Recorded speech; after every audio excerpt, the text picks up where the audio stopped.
Hello दोस्तों, welcome to my channel. और आज मैं आपको एक और बेहतरीन मूवी की एक्सप्लेनेशन सुनाने जा रहा हूं जो कि हाल ही में रिलीज हुई है और इसका हाइप भी बहुत तगड़ा बना हुआ है। तो चलिए देर ना करते हुए इस मूवी की एक्सप्लेनेशन शुरू करते हैं। मूवी का नाम है सैयारा। चैनल पर पहली बार आए हैं तो चैनल को अभी सब्सक्राइब कर लीजिएगा और वीडियो को भी लाइक कर दीजिएगा। तो चलिए मूवी की एक्सप्लेनेशन शुरू करते हैं। तो मूवी की शुरुआत होती है कोर्ट से, जहां पर मैरिज ब्यूरो में एक लड़की अपने होने वाले हस्बैंड यानी कि अपने बॉयफ्रेंड का वेट कर रही होती है। इस लड़की का नाम होता है बानी बत्रा।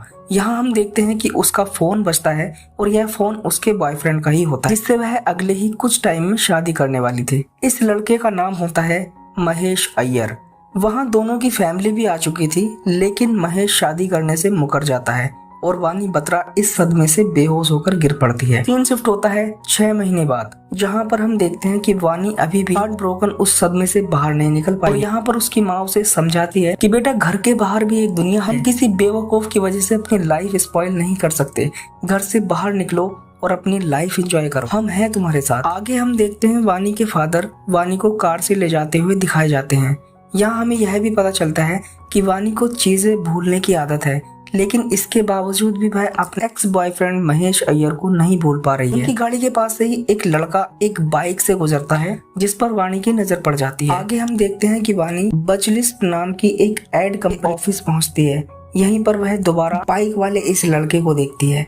वह उसके स्टाइल में इतनी खो जाती है कि ऑफिस के बाहर अपनी डायरी भी भूल जाती है। वह लड़का वो डायरी उठा लेता है और इसके बाद हम देखते हैं कि वानी एड कंपनी में अपना इंटरव्यू देती है और उसे एज ए ट्रेनी सेलेक्ट कर लिया जाता है। वह लड़का अंदर पहुंचता है और वानी को उसकी डायरी थमा देता है, जिसके बदले में वह उसे थैंक यू बोलती है और उसका नाम भी पूछती है। तो वह लड़का बताता है कि अभी पता चल जाएगा। वह अंदर जाता है और एक एडिटर को पीटने लगता है कि उसके बैंड लीड आर्टिस्ट होने के बावजूद भी उसे क्रेडिट क्यों नहीं दिया।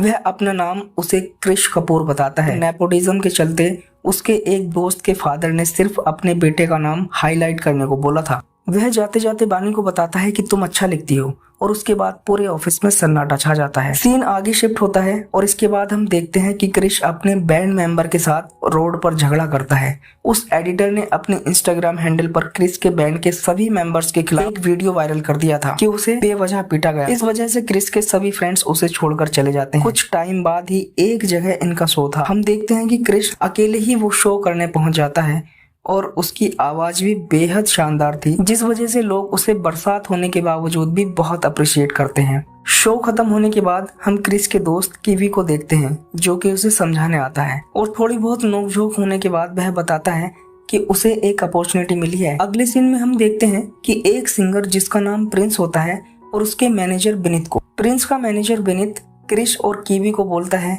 कि तुम्हें न्यू गाना बनाना होगा और वो भी सुपर हिट होना चाहिए, और इसके लिए तुम्हारे पास कोई ज्यादा समय नहीं है।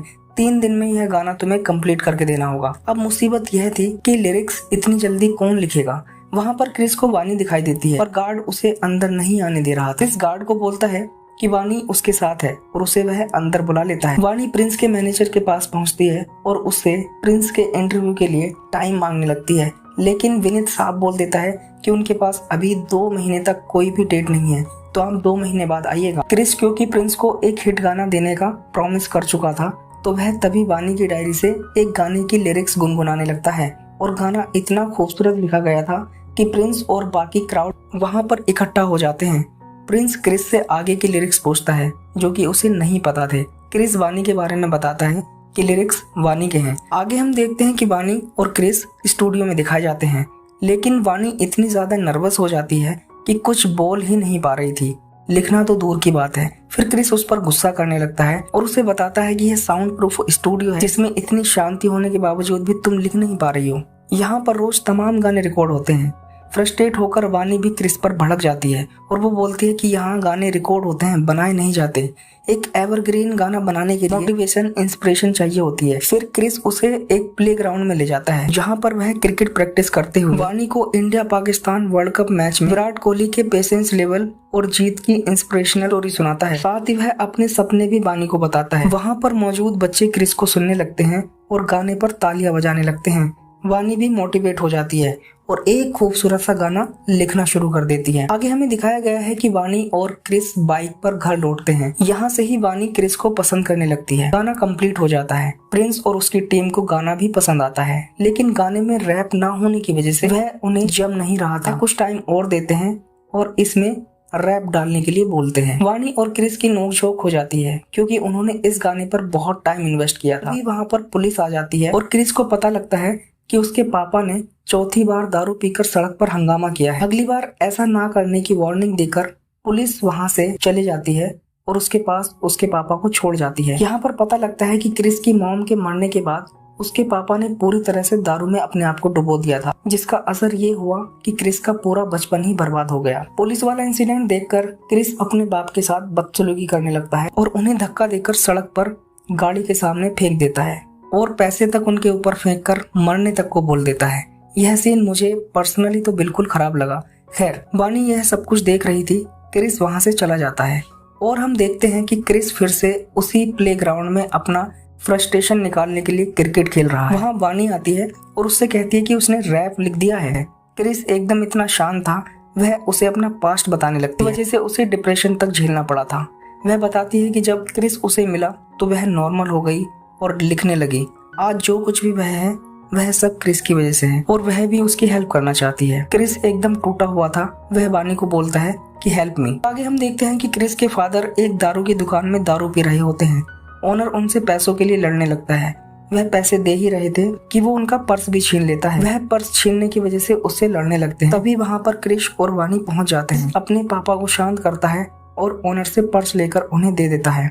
वह देखता है कि उस पर्स में उसके बचपन की फोटो होती है। अगले सीन में हम एक रिहेबिलिटेशन सेंटर देखते हैं जहां वानी और क्रिस अपने पापा को एडमिट कराने आए हैं, जिसकी फीस लगभग 10 लाख रुपए होती है। इतने पैसे क्रिस के पास अभी नहीं थे, तो वह गाने की कॉपीराइट और क्रेडिट सब कुछ प्रिंस को बेच देता है और कॉन्ट्रैक्ट पर साइन भी कर देता है। प्रिंस का मैनेजर विनीत उसे पैसे दे देता है और उसे 2 पासेस भी देता है कि प्रिंस के शो में जरूर आना।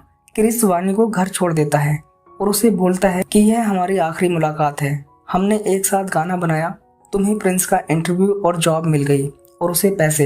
वह बोलता है कि मुझसे दूर रहो क्योंकि उसके साथ खुशियां बर्बाद होने में ज्यादा समय नहीं लगता। आगे प्रिंस का शो हो रहा होता है जहां पर पब्लिक क्रिस और वानी के बनाए हुए गाने को सुनकर पागल हो गई थी।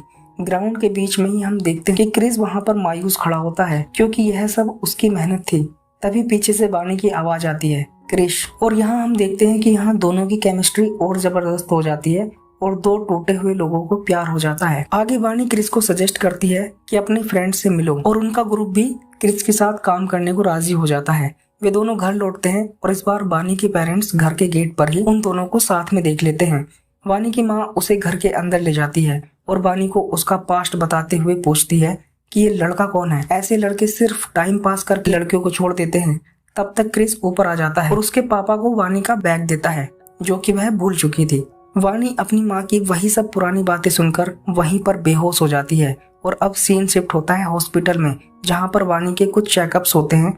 डॉक्टर सब कुछ ठीक कहकर पेरेंट्स को बाहर भेज देते हैं। हॉस्पिटल रूम के बाहर बैठा क्रिस उनका वेट कर रहा था। जब वानी की माँ पापा बाहर आते हैं तो वानी की माँ क्रिस को वानी से शादी करने के लिए कहती है, जिससे वह एकदम चुप हो जाता है। तो वह कहती है उनकी बेटी कोई टाइम पास नहीं है, उसे फिर से कोई छोड़कर गया तो वह झेल नहीं पाएगी। तुम शादी नहीं कर सकते तो उससे प्लीज दूर हो जाओ। आगे क्रिस वानी से मिलता है और शादी करने को बोलता है। वानी बेहद समझदार थी तो वह क्रिस को अपना सपना पूरा करने को बोलती है। डॉक्टर वानी के पेरेंट्स को बताते हैं कि रिपोर्ट्स आ गई है, वानी एकदम ठीक है, लेकिन अगर उसने स्ट्रेस लिया तो शायद उसकी मेंटल हेल्थ खराब हो सकती है। इसके बाद हम देखते हैं कि वानी अपनी पेरेंट्स के साथ घर चली जाती है और हम देखते हैं कि क्रिस का एक गाना उसके एक दोस्त कीवी ने अपलोड कर दिया था जो हर जगह ट्रेंड करने लगता है। और इसके बाद विनीत उन्हें एक ट्रिप स्पॉन्सर करता है। क्रिस वानी को बोलता है कि तुम घर पर 2 दिन रेस्ट करो और वह जल्द ही गोवा की यह ट्रिप खत्म करके आएगा। जब क्रिस और उसकी टीम गोवा पहुंचती है तो वहां पर बहुत सारे लोग इकट्ठा हो चुके थे क्योंकि वह क्रिस कपूर को देखना चाहते थे और इसकी वजह था वह गाना जो कि कीवी ने 2 दिन पहले ही यूट्यूब पर अपलोड किया था। क्रिस का गाना एकदम वायरल हो चुका था। क्रिस तो यही चाहता था कि वो सुपरस्टार बने, लेकिन वह यकीन नहीं कर पा रहा था कि ये सब सच है। यह खुशी वह वानी से बांटना चाहता है मगर वह उसका फोन रिसीव नहीं कर रही। दूसरी तरफ हम देखते हैं कि वानी एक न्यूरोलॉजिस्ट से मिलती है जो सारी रिपोर्ट्स चेक करती है और वह उससे कुछ सवाल रिपीट करने के लिए बोलती है। डॉक्टर सब टेस्ट करने के बाद बताती है कि वीना को अल्जाइमर है और उसकी याददाश्त धीरे धीरे गायब हो जाएगी। 2 दिन बात ना होने की वजह से क्रिस वानी के घर के बाहर उसका वेट कर रहा था। जब वानी घर पहुंचती है तो क्रिस ने वानी से बताया कि अब वो सुपरस्टार है, लोग उसका वेट कर रहे थे, पागल थे वहाँ पर, लेकिन वह खुश नहीं था क्योंकि वहाँ पर तुम नहीं थी। वह उसे कभी छोड़कर नहीं जाएगा। वानी क्रिस को अपनी बीमारी के बारे में बताना चाहती थी लेकिन वह रुक जाती है। आगे वानी को डॉक्टर की कही एक एक बात याद आ रही थी। जब वह ऑफिस पहुंचती है तो वहां पर अपने एक्स बॉयफ्रेंड महेश को देखती है जो कि अब उसकी कंपनी का न्यू पार्टनर और इन्वेस्टर बनकर आया था। जैसे कि डॉक्टर ने बताया था कि वानी कभी कभी अपने पुराने वक्त में जा सकती है और उसे लगेगा कि वह उसका प्रेजेंट है, इससे वह ट्रिगर हो सकती है और उसे गुस्सा भी आ सकता है। महेश को देखकर वह पास्ट में जाने लगती है। महेश न्यू इन्वेस्टर ज्वाइन होने की वजह से सभी को पार्टी में इनवाइट करता है। अगले सीन में हम देखते हैं कि क्रिश गुवाहाटी के लिए निकल रहा है। वहाँ पर वानी क्रिश को बताती है कि वह जॉब छोड़ देगी और गुस्से में वह बैग पैक करने लगती है। क्रिश को शक होता है और उसे लगता है कि वानी कुछ छुपा रही है क्योंकि उन दोनों ने कुछ समय पहले ही बैग पैक करा था। जाते जाते वह वानी से पूछता है कि कोई बात है तो उसे बताए, लेकिन वह बहाना बना देती है और क्रिश गुवाहाटी के लिए निकल जाता है। आगे महेश के यहाँ पार्टी में हम वानी को देखते हैं जो कि अपना नाम तक भूल जाती है। जब महेश वहाँ पहुँचता है तो वह उसके पास्ट में ट्रिगर हो जाती है और वहाँ उसे लगता है कि अभी उसकी शादी महेश से होने वाली है, लेकिन महेश फिर से उसका यूज करना चाहता था पर वो शादी वाली बात पर रुक जाता है। वानी उस पर चिल्लाने लगती है और अजीब बिहेव करने लगती है। तभी महेश की वाइफ वहाँ पर आ जाती है और वानी को वहाँ से धक्के मारकर बाहर निकाल दिया जाता है। वानी को कुछ होश नहीं था तो वह वहीं पर गिर पड़ती है और अपना बैग भी वहीं पर छोड़ देती है। क्रिश एयरपोर्ट पहुंच चुका था। वानी को वह बार बार कॉल कर रहा था पर कोई रिस्पॉन्स नहीं मिल रहा था। फिर सिक्योरिटी गार्ड वानी का फोन रिसीव कर लेता है और पार्टी में वानी के साथ हुई सारी बातें क्रिश को बता देता है। यहाँ पर हम देखते हैं कि क्रिश फ्लाइट छोड़ देता है और सिक्योरिटी गार्ड की बताई हुई लोकेशन पर पहुंच जाता है। वह देखता है कि वानी के बैग में उसकी हेल्थ रिपोर्ट्स थी, जिसकी वजह से क्रिश को वानी की बीमारी के बारे में पता लग जाता है। अगला सीन हमें प्लेग्राउंड का दिखाया जाता है जहाँ पर वानी क्रिकेट खेलने का ट्राई करती है, उससे कोई बॉल हिट नहीं हो रही थी। वहाँ पर क्रिश पहुँच जाता है और उसे समझाता है। अब तक वानी भी समझ चुकी थी कि क्रिश को उसकी बीमारी का पता लग चुका है। वह हर हाल में उसका साथ चाहता है और यहाँ पर वो दोनों गले मिलकर रोने लगते हैं। हम देखते हैं कि डॉक्टर सजेस्ट करती है कि वानी को कुछ टाइम के लिए पीसफुल जगह पर भेज दिया जाए तो उसकी बीमारी के ठीक होने के चांसेस हैं। इसके बाद वानी के पेरेंट्स आपस में डिसाइड करने लगते हैं कि उन दोनों में से कौन वानी के साथ जाएगा। और उसके बाद में हम देखते हैं कि वानी और क्रिश बाइक से एक प्लेस के लिए निकल पड़ते हैं। यहाँ पर सारे मोमेंट्स वो एंजॉय करते हैं और अब वानी बिल्कुल ठीक बिहेव कर रही थी। एक रात क्रिश के दोस्तों का वीडियो कॉल आता है और उनका बैंड बहुत शानदार काम कर रहा था। बस उन्हें इंतजार था क्रिश के ज्वाइन करने का। वीडियो कॉल कट हो जाती है लेकिन वानी को तब तक पता लग चुका था कि उसकी वजह से क्रिश का करियर भी खराब हो सकता है। वह क्रिश को समझाती है कि तुम्हें बैंड ज्वाइन करना चाहिए, तुम एक सैयारा हो और तुम्हारी जगह आसमान में चमकते हुए उस तारे की तरह है जो दूसरे तारों को भी रोशन रखता है। क्रिश वानी के साथ साथ अपने करियर को भी एस्टेब्लिश करना चाहता है। आगे हम देखते हैं कि क्रिश और वानी गुवाहाटी में हो रहे कंसर्ट को ज्वाइन करने पहुंच जाते हैं। क्रिश परफॉर्म करने वाला है। वह भीड़ में अपने फादर को भी देखता है तो वानी उसे बताती है कि उसी ने उन्हें बुलाया है। क्रिश थोड़ा नर्वस भी था तो वानी उसे मोटिवेट करती है। लेकिन हम दूसरी तरफ देखते हैं कि महेश अय्यर भी वहां पहुंच जाता है और वानी उसे देखकर फिर से अपने पास्ट में चली जाती है। अब उसे लग रहा था कि जैसे महेश अय्यर ही उसका बॉयफ्रेंड है, यहाँ तक कि वह क्रिश को भी पूरी तरह भूल चुकी थी। महेश अय्यर जैसे हमने पहले भी देखा है कि वह एक घटिया इंसान है और वानी का फायदा उठाना चाहता है। उधर क्रिश को वानी कहीं पर भी नजर नहीं आ रही थी। महेश वानी के साथ कुछ कर पाता उससे पहले ही वहाँ पर क्रिश पहुँच जाता है क्योंकि क्रिश को पता था कि वानी ट्रिगर हो सकती है। ऊपर से महेश भी क्रिश को बुरा भला कहने लगता है, लेकिन वह नहीं जानता कि क्रिश कितना खतरनाक भी है। क्रिश महेश को जबरदस्त धोना शुरू कर देता है, लेकिन यहाँ हम देखते हैं कि वानी चाकू लेकर क्रिश को ही धमकाने लगती है। क्रिश कुछ नहीं बोलता, तभी वानी क्रिश को चाकू मार देती है और बेहोश हो जाती है। आगे हमें दिखाया गया है कि पूरा कंसर्ट बर्बाद हो चुका था। रात का सीन दिखाया जाता है जहाँ पर क्रिश के फादर क्रिश को एक सीख देते हैं कि जैसे उन्होंने शराब के चक्कर में खुद को बर्बाद कर दिया, वैसे ही तुम प्यार के चक्कर में अपना करियर दांव पर मत लगा देना। सुबह वानी उठती है और वह क्रिश से एकदम नॉर्मल बिहेव करती है जैसे ही कल कुछ हुआ ही नहीं। वह साथ में समय बिताते हैं, लेकिन वाणी समझ चुकी थी अगर वह क्रिस के साथ और रही तो उसका सुपरस्टार बनने का सपना शायद सपना ही रह जाएगा। इसके बाद वह बिना कुछ बताए वहां से गायब हो जाती है। क्रिस उसे ढूंढता है पर वह कहीं नहीं मिलती। वानी की फैमिली को भी यह खबर मिलती है, वह पुलिस रिपोर्ट भी कराते हैं, लेकिन एक अरसा गुजर गया था, उसका कोई पता नहीं चलता। आगे हम देखते हैं कि क्रिस वानी के लिखे हुए गाने को हर कॉन्सर्ट में गाता है और 2 सालों में वह सुपरस्टार सिंगर बन चुका था।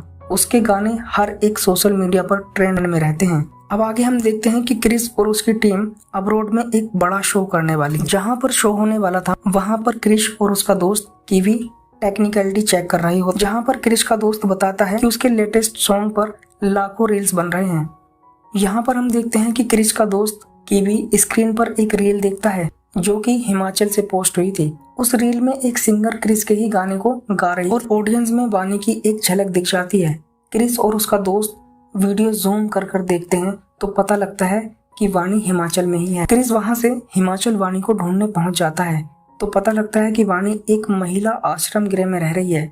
वहां की केयरटेकर उसे बताती है कि वानी को पता था कि जब वह सब कुछ भूल भी जाएगी तो एक क्रिश कपूर उसे ढूंढता हुआ यहाँ आएगा। वह केयरटेकर उसे एक लेटर देती है। वानी का लिखा हुआ वह लेटर पढ़कर क्रिश रो पड़ता है और भावुक हो जाता है।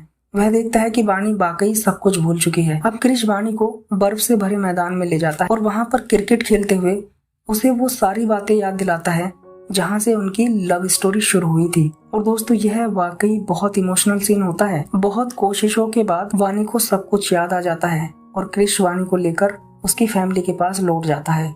आगे हम देखते हैं कि क्रिस और वानी की शादी हो जाती है और दोस्तों यहीं पर मूवी भी समाप्त हो जाती है। उम्मीद करता हूँ दोस्तों मूवी की तरह ही आपको ये मूवी एक्सप्लेनेशन भी बहुत पसंद आएगी। इस तरह की और वीडियोस देखने के लिए चैनल को भी सब्सक्राइब कर लीजिएगा। चलिए अपना ख्याल रखिएगा दोस्तों। बाय बाय, जय हिंद, वंदे मातरम।